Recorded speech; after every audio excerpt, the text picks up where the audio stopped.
기업의 임원분들 말씀으로도 네. 경제는 민주당이 더 잘하죠. 뭐 새로운 어떤 기술에 대한 투자라든지 신산업에 대한 감각은 민주당이 더 탁월하죠. 이제 대규모 투자 계획 이런 것들 자기네들이 정치적 불안 때문에 과감하게 결정을 못하고 있는데 신속하게 결정하겠다. 정치적인 안정이 기업인들에게 주는 그 안정감. 우리 대표가 정말 기업 유치라든지 이런 걸 성남시장이나 경기도지사 때 굉장히 잘했거든요.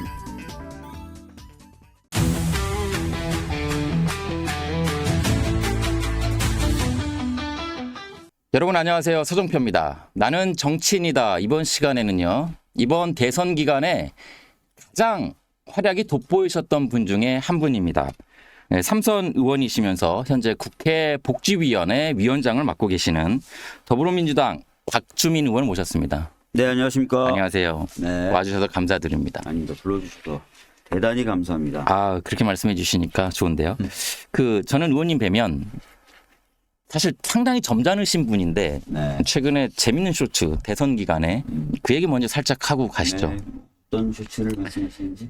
그 미안하다 사랑한다 아, 그 패러디했던 거. 네. 일단 소지섭 소간지 배우에게 사과해야 되는 거 아닌가요? 밥 먹을래? 투표할래? 밥 먹을래? 1번 찍을래? 밥 먹을래? 3명 데리고 올래? 밥 먹을래? 반말해서 죄송합니다. 죄송하다고 사과를 좀 드리도록 하겠습니다. 근데 아이디어가 누구 아이디어예요? 그 아이디어는 당에서 갖고 온 거예요. 당에서요. 네. 당 그 홍보팀에서. 그러면 상대 선정도? 네. 김상우. 뭐 짜서 아예 갖고 온 게 이제 당에서 갖고 온 거고. 예. 그게 아마 저희가 올렸던 쇼츠라든지 뭐 이런 것 중에 유일하게 당에서 아이디어 갖고 온 거예요. 아, 정말 신선했습니다. 네. 배우 두 분 빼고는 신선했어요. 근데 재밌었던 게 미안하다, 사랑 못한다. 마지막에 그리고 반말해서 미안합니다. 그것도 재밌었어요. 네. 그렇죠. 그거 찍으시면서 어떠셨어요? 일단 의원님 스타일은 아닌데. 근데 보면은 투표 동료라든지 뭐 당의 후원회가 만들어져서 후원 동료라든지 할 때 제가 많이 기용이 돼요. 네, 그 기용이 되면 이제 제 외모 탓인지 네. 반응이 좋아요? 웃긴 컨셉으로 많이 합니다. 그러니까 진지하신 분이 그런 걸 하니까 오히려 소구력이 있다. 네. 오히려 뭐 한준호 의원처럼 네, 아예 그냥 잘생긴 친구들은 멋진 스타일로 하고요. 네. 저는 좀 웃긴 컨셉으로 많이 해요. 네. 죄송하지만 약간 B급 스타일로 네. 또 편안하게 그래서 제가 다가간다. 한준호 의원 투표 동료 영상을 보고 네. 분노하는 걸 저희 보좌진이 찍어가지고 또 올렸는데 그게 또 대박이 나가지고 네. 소지섭 배우한테 연락 안 왔나요? 도시표한테 연락 안 왔는데 알겠습니다. 그런 콘텐츠 하나하나가 이번 대선에 영향을 줘서 그런지 대선 얘기 살짝 해보면 결과적으로 당선되셨고 1,700만 표 넘는 역대 최다 득표율. 네. 어떻게 보셨습니까? 이번 그 민심의 선택 한마디로 짧게 정리하고 가실까요? 사실 제가 이제 뭐 대구라든지 뭐 구미, 영천 이런 경북 지역 네. 그리고 부산, 뭐 울산 이런 영남 경남 지방 많이 다녀봤고 네. 서울에서도 뭐 우리 민주당이 좀 어렵다는 송파라든지 서초라든지 강남도 많이 다녀봤는데요. 다니면서 이제 만나는 자영업자분들, 뭐 시장 상인분들, 뭐 배달 라이더분들, 택시 기사분들 다 너무나 힘들다는 거예요. 먹고 살기 힘들다. 특히 작년 12월 3일 이후로 더 어려워졌다. 네. 이 얘기를 다 똑같이 하세요. 마치 짠 듯이. 네네. 짠 듯이. 네. 근데 이분들은 피부로 느끼는 거예요. 그래서 솔직히 제가 그래서 다니면서 큰 틀은 잡혀 있구나. 전 정부 또는 전 정부를 구성했던 세력을 흔쾌히 찍을 분들은 없겠구나. 라는 느낌을 제가 받았고, 실제로 제가 대구 같은데 그 범어 먹거리 타운이라고 있어요. 거기가 네. 서울로 치면 강남역인데 거기 쭉 다니면서 노래방 사장님도 만나 뵙고 식당 사장님도 만나 뵙고 네. 어느 하나 국민의힘을 칭찬하시는 분이 없더라고요. 변화에 대한 갈망이 그렇죠. 컸군요. 네. 그래서 뭐 크게 이게 잡혀 있어서 어떤 잔물결이 일어난다 하더라도 큰 흐름의 변화는 없을 것이다라고 봤고 그 결과가 좀 드러난 것 같습니다. 그런 어떤 민심의 변화, 그러니까 민심이 변화를 갈망하는 그런 어떤 상황에서 치러진 선거, 그 다음에 계엄과 탄핵 정국에서 치러진 선거였는데 그럼에도 과반을 득표하지 못한 부분은 조금 아쉽다 이렇게 보는 분들이 많아요. 뭐 저도 사실은 이제 부산 같은 경우 40%를 넘기긴 했지만 네. 제가 이제 다녔을 때 느꼈던 분위기보다는 조금 덜 나온 거고 아까 말씀드렸던 대로 대구나 경북을 다녔을 때 느꼈던 민심보다도 조금 많이 덜 나온 그런 결과여서 아쉬움이 있고요. 네. 근데 이제 그런 부분은 아마 이제 그 지역에 계신 분들, 특히 이제 대구나 경북에 계신 분들은 아직 민주당이 낯설고 또 민주당에 대한 여러 가지 뭐 그동안 형성되어 왔던 약간의 거부감, 저항감 이런 것들이 있으실 거라고 생각합니다. 그래서 아쉬움이 있지만 그 부분은 이제 향후에 풀어나가야 새 돼. 정부가 네. 실질적으로 어떤 성과를 내서 네, 그렇죠. 체감시켜드리는 네. 아 민주당이 하면 잘하는구나. 민주당이 국민의힘보다 훨씬 더 서민들의 삶이라든지 이런 그렇죠. 부분을 잘 챙기는구나. 이런 걸 느끼게 해드리면 빠른 속도로 좀 바뀔 수 있다고 생각합니다. 아, 빠른 속도로요. 아주 빠른 속도로. 선거를 치를 때까지는 사실상 이제 저울질을 했거든요. 네. 그런데 이제 선거 당선된 이후에 네. 대통령이 어떤 보여주는 정책 그리고 어떤 비전을 하나하나씩 보면 바로 돌아설 수 있다는 말씀이신 저는 그렇게 거잖아요. 봅니다. 네. 그런 면에서 보면 지금 인선이 상당히 속도를 내고 있는데 네. 일단 인선 성공적으로 보고 계시는 거죠. 지금 진행 과정이. 뭐 아시다시피 이 인선조차도 저희가 인수위가 없는 과정에서 급박하게 이루어져야 되는 그러니까요. 상황이었고 네. 뭐 하기 때문에 뭐 120%, 뭐 150% 만족한다 이렇게 보기는 어려울 것 같아요. 네. 그러나 초기 인선은 상당히 안정적이고 많은 분들이 좀 안심할 수 있는 인선들이 이루어지고 있는 것 같다. 네. 전반적으로 그런 그러니까요. 말씀 좀 드리겠습니다. 네. 상당히 빠른 시간 안에 실용 중심에 바로바로 이제 투입돼 가지고 네. 일할 수 있는 분들로 맞아요. 지금 진영이 짜져 있고 맞습니다. 네. 상당히 잡음이 없는 상황에서 진행이 되고 있는 네. 것 같아요. 그런데 이제 한 가지 아쉬운 점은 그 이제 민정수석 오광수 수석에 대한 어떤 잡음이 살짝 있는데 네. 이를테면 아내 그 부동산 차명 어제 뭐 나오지 않았습니까? 검찰 개혁 적합한 인사로 보세요. 어때서요? 법조인이시니까 또 실질적으로 제가 이제 그분을 잘 모르고 네. 일단 민정수석에 임명되는 과정을 통해서 제가 처음 알게 된 분이라서 네. 정확히 그분이 어떤 분이다 이런 말씀까지 드리기는 어려운데 네. 지지자분들이 가장 걱정하시는 게 지금 방금 말씀하셨던 대로 혹시나 이제 검찰 출신이고 게다가 이제 특히 그 특수통에다가 과거에 이제 윤석열 라인이라고 불리는 분들과의 친분이 있다. 뭐 이런 등등의 이유로 검찰 개혁에 있어서 소극적이거나 다소 부정적인 것 아니냐는 걱정들을 많이 하시잖아요. 그런데 이제 검찰 개혁은 사실 법률 개정으로 되는 겁니다. 즉 국회에서의 몫이 굉장히 크고요. 입법부의 예, 권한이 맞습니다. 네. 그리고 정부 사이드라면 사실 1차적 책임은 법무부죠. 그렇기 때문에 국회에는 뭐 저같이 검찰 개혁에 대한 강한 의지를 갖고 있고 과거에 검찰 개혁을 했었던 경험이 있는 전문적인 역량과 경험이 있는 의원들이 있고 네. 법무부 장관이 이제 누가 인선될지 아직 모르겠지만 법무부 장관도 이제 개혁적인 인사가 않는다면 큰 무리 없이 검찰 개혁은 신속하게 진행할 수 있을 것이다라고 그러니까 생각합니다. 알겠습니다. 국회와 행정, 정부의 역할이 더 크기 때문에 네. 컨트롤이 가능하다 이런 말씀이신가요? 맞습니다. 네. 실제로 제가 뭐 취재를 해보니까 대통령도 그런 비슷한 말씀하셨다고 하더라고요. 수석이고 내가 컨트롤할 수 있는 위치에 있다. 뭐 이런 취지의 네. 발언을 저는 경험이 있는데요. 예. 이제 뭐 이제 와서 조금 말씀드리는 거지만 이제 군사법원법을 제가 대표 발의해서 이제 한국 전쟁 이후로 최초로 개정을 했었어요. 전면 개정 네, 아시겠지만 네. 뭐 사망 사건이라든지 성추행 사건은 아예 수사부터 민간 영역에서 하는 걸로 바꿔놨지 않습니까? 그 하는데도 저항이 굉장히 많았었고 심지어 대통령실에서도 굉장히 많은 바이어스가 있었어요. 제가 그냥 법사위 간사였을 때 네네. 해버렸어요. 입법부 국회의 어떤 의지가 더 중요하다 네, 이런 그때 말씀이시군요. 물론 대통령실과 소통을 했지만 네. 여러 바이어스에도 불구하고 네. 법사위 의원들하고 잘 회의해가지고 했고 네. 지금 좋은 평가 받고 있지 않습니까? 알겠습니다. 좀 지켜봐야 될 것 같아요. 오광수 네. 수석의 어떤 향후 문제, 네. 그리고 실제 검찰의 휘두를 어떤 칼의 향배를 네. 좀 지켜봐야 될 것 같고, 그다음에 그게 인선에 어떤 살짝 잡음이 있었다면 또 하나 이승엽 변호사, 네. 과거 대통령의 어떤 사건의 변호를 맡았던 분이 지금 헌법재판관 후보 3명 중에 네. 한 분이시잖아요. 네. 이거는 이해충돌 없습니까? 뭐 이승엽 변호사란 분에 대해서 이제 제가 이제 법조계에 있는 세 평을 먼저 좀 들어봤어요. 네. 얘기가 좀 어떻게 나오길래. 평이 나오나요? 근데 대법원 재판연구관 출신이죠. 네. 그 당시부터 뭐 지금까지도 법리적으로 굉장히 해박하고 네. 법적인 어떤 판단 능력이랄까요? 이런 부분 굉장히 뛰어난 사람으로 평가가 나 있더라고요. 요건 뭐 제 말에 굳이 의지하실 필요 없이 MBN도 법조가 있으니까 한번 취재해 보시면은 네, 비슷한 네, 네. 취지의 세 평을 들으실 수 있을 겁니다. 그래서 네.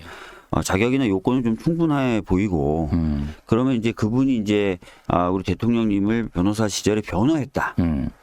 그것이 그러면 안 되는 요인이 되는 거냐? 그러면 사실 변호사가 특히 능력 있는 변호사는 여러 중요 사건의 변호를 맡게 수임을 하죠. 되는데 네네. 수임을 하게 되고 변호를 하게 되는데 그럼 다 안 되는 거냐 앞으로 그러면 이런 부분 판단해 볼 필요가 있어요. 그래서 변호를 했다는 이유 자체만으로 안 된다기보다는 네. 변호를 통해서 이 사람이 앞으로 중립적 독립적 일을 못할 것처럼 굴었냐 아니 그런 평가가 가능하냐를 따져야지 형식적으로 변호를 했다는 것만으로 무조건 안 된다. 이건 좀 그러면 이제 변호사들이 이제 그렇죠. 억울한 부분이 있을 수 있죠. 사건을 못 하게 되겠죠. 이제 그런 논리가 하나 있고 또 하나의 논리는 이제 헌법소원 즉 헌재에 올라간 사건들을 심리를 할 텐데 그러면 그중에 이제 한 분인 이승엽 변호사 헌법재판관이 만약에 되신다면 심리를 하게 될 거 아니에요. 네. 여기에는 어떤 영향력을 행사할 수 있는 지금 부분 어떤- 이걸 우려하는 거 지금 아닌가요? 어떤 사건이 있죠?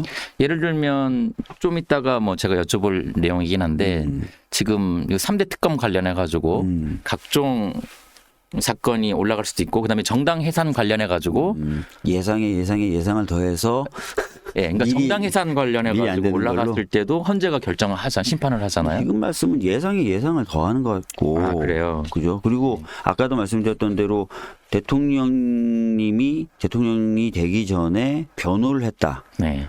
그 이유로 만약에 안 된다 그러면 뭐 기억나시겠지만 우리 대통령님이 예전에 뭐 성남시장이나 아니면은 지사. 경기도 지사일 때 관련된 사건이 부당하다고 해서 민변 변호사들 막 100몇십 명이 이름 올리고 그랬잖아요. 네. 다 안 되는 거예요, 그러면.